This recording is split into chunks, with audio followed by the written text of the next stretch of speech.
अगर हम Indian judicial system की बात करें तो यहाँ हम पाएंगे कि इसमें काफी evolving changes time to time होते आए हैं। हमने कई बार ये विटनेस किया है कि जजेस के ओपिनियन आपस में डिफर होते आए हैं। कॉन्स्टिट्यूशनल बेंचेस द्वारा लिए डिसीजन में जो भी डिफरेंसेस ऑफ ओपिनियन नजर आए हैं, उसके कारण हमारे जुडिशियल सिस्टम पर काफी सिग्निफिकेंट इम्पैक्ट पड़ते अक्सर देखा गया है। आपको बता दे कि हमारे chief justice of India DY Chandrachud कई कॉन्स्टिट्यूशनल बेंचेस की जजमेंट में एज अ डिसेंटिंग माइनॉरिटी पाए गए हैं। हम सभी इस बात से अवेयर हैं कि चीफ जस्टिस ऑफ इंडिया खुद हैंड पिक कर जजेस को केस असाइन करते हैं। कॉन्स्टिट्यूशनल बेंच की हियरिंग के लिए हैंड पिकिंग ऑफ जजेस किस प्रोसेस के थ्रू होती आई है, ये तो अभी तक साफ नहीं हो सका है, पर कुछ लोगों द्वारा ये आरोप भी लगाया जाता है कि CJI उन्हीं जजेस को हैंड पिक करते हैं जो उनके फेवर में डिसीजन दे सके। इन्हीं कारणों से कुछ लोगों का मानना है कि सुप्रीम कोर्ट CJI डोमिनेंट है। हम लोगों ने रिसेंटली सुप्रीम कोर्ट द्वारा पास सेम सेक्स मैरिज की जजमेंट में 3:2 की मेजोरिटी में दिए फैसले में CJI चंद्रचूड़ को एज अ माइनॉरिटी ओपिनियन होते देखा है। क्या देश के CJI का माइनॉरिटी ओपिनियन होना देश के जुडिशियल सिस्टम के लिए खतरे की घंटी तो नहीं? CJI चंद्रचूड़ का मानना है कि लोग इंडियन कॉन्स्टिट्यूशन को बस एक पॉलिटिकल डॉक्यूमेंट की तरह व्यू ना करे, बल्कि उससे सोसाइटी में चेंज लाने वाले इंस्ट्रूमेंट जैसा देखा जाए। CJI चंद्रचूड़ ने कॉन्स्टिट्यूशनल डिसीजन में डिफरेंस ऑफ ओपिनियन को as a safety valve of democracy माना है। आपको बता दे कि रिसेंटली एक रिव्यू पिटीशन फाइल की गई है against Supreme Court judgment in Supriyo versus Union of India which refuse to legalise same sex marriages. वही रिव्यू पिटीशन फाइल करने वालों में उदित सूद, सात्विक, लक्ष्मी मनोहरन और गगनदीप पॉल का नाम शामिल है। इस पिटीशन में सुप्रीम कोर्ट के जजमेंट को गलत ठहराते हुए कहा गया कि क्वेयर कपल के साथ हो रहे डिस्क्रिमिनेशन को कंसिडर करने के बावजूद सुप्रीम कोर्ट उन्हें लीगल प्रोटेक्शन देने से डिसएग्री कर रही है। रिव्यू पिटिशनर्स ने आर्ग्यू करते हुए कहा कि मेजॉरिटी जजमेंट सुप्रीम कोर्ट की खुद की जुरिस्डिक्शन को न्यूट्रल करता है। पिटिशनर्स का मानना है कि due to separation of power उनकी फंडामेंटल राइट्स की प्रोटेक्शन प्रोहिबिट हो रही है।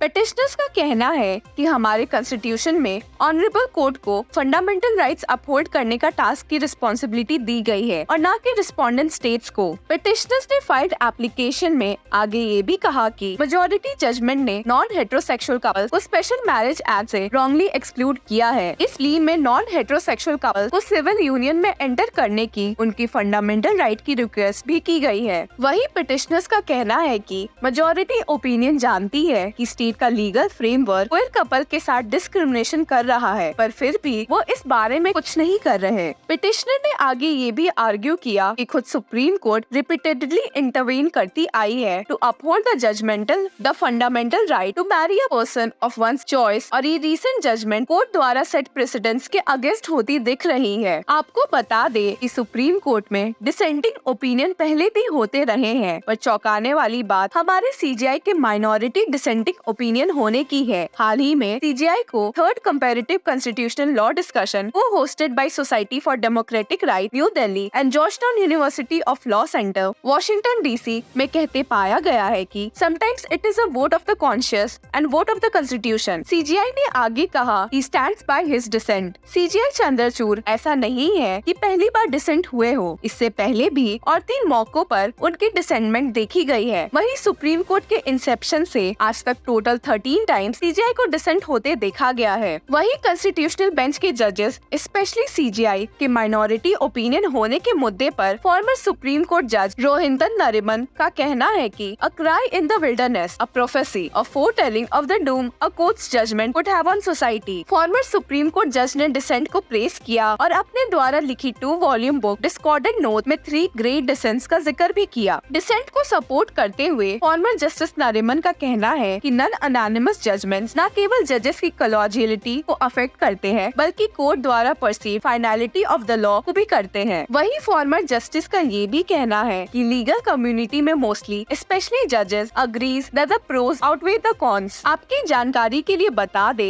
कि ये फॉर्मर जस्टिस नरिमन वही है जिन्होंने सबरीमाला केस में 5 जजेस बेंच में अपना जजमेंट 4:1 की मेजोरिटी से दिया था। वो 3 ग्रेट डिसेंट्स जिसे न केवल फॉर्मर जस्टिस नरिमन बल्कि इन जनरल लीगल स्कॉलर भी इम्पोर्टेंट मानते हैं। वो है जस्टिस फजल अली इन AK गोपालन versus state of Madras, justice Subba Rao in Kharak Singh versus state of Uttar Pradesh, justice HR Khanna in ADN Jabalpur versus Shivkant Shukla. आगे उन्होंने इस फैक्ट पर भी हाईलाइट किया कि जो जजेस डिसेंट होते हैं, स्पेशली जब मेजॉरिटी जजमेंट फेवर्स गवर्नमेंट, उन्हें काफी कंसिक्वेंसेस फेस करने को मिलते हैं। जस्टिस HR खन्ना के बारे में पहले भी बहुत कुछ लिखा गया है, कैसे उनको CJI के पोस्ट से सुपरसीडेड करते हुए उनके junior colleague justice MH Beg को CJI बना दिया गया था। यहाँ पर कलीजियलिटी पर इम्पैक्ट होते देखा गया। वही कॉलेजियम सिस्टम पर गवर्नमेंट भी सवाल करती नजर आती है। हमने former union law minister Kiren Rijiju को कॉलेजियम सिस्टम क्रिटिसाइज करते हुए देखा है। रिजिजू ने अंकल जज सिंड्रोम की भी बात कही थी और उसे कॉलेजियम सिस्टम से लिंक भी किया था। Dushyant Dave, a former president of the supreme court bar association, का कहना है कि we have a large number of जजेस who are highly questionable. They either lack the expertise और the knowledge and most of all the commitment. गौर करने वाली बात है कि निक रॉबिन्सन के research paper interpreting the constitution Indian supreme court constitution benches के अकॉर्डिंग इंडिपेंडेंस से लेकर 2009 तक सभी कॉन्स्टिट्यूशन बेंच की डिसीजंस में ये पाया गया है कि किसी भी कॉन्स्टिट्यूशन बेंच के दिए वोट में एक जज के डिसेंट होने का 5.2% चांस होता है। हालांकि अगर वो वोटिंग जज चीफ जस्टिस है तो ये परसेंटेज घटकर 0.8% हो जाती है। This figure is specially impressive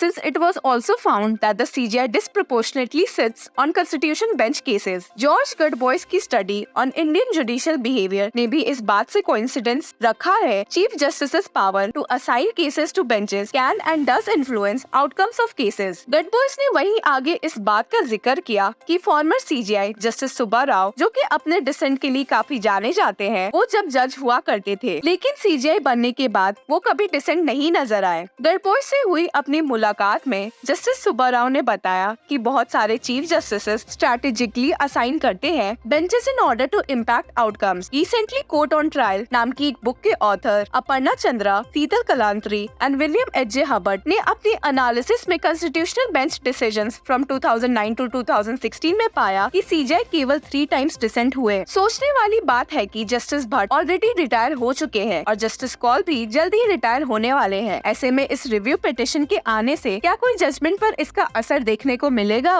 वही इस बीच ये भी मुद्दा बना हुआ है कि CJI जो खुद सेम सेक्स मैरिज केस में एज माइनॉरिटी ओपिनियन है, क्या उन्हें ये डिसीजन लेना चाहिए कि जस्टिस भट्ट की जगह किसे लेनी चाहिए? जबकि गौर करने वाली बात है कि justice Bhatt was a majority opinion. ये था आज का हमारा टेक इस मैटर पर। आपकी इस मुद्दे पर क्या राय है? Do let us know in the comment section. Till then, stay tuned with law chakra.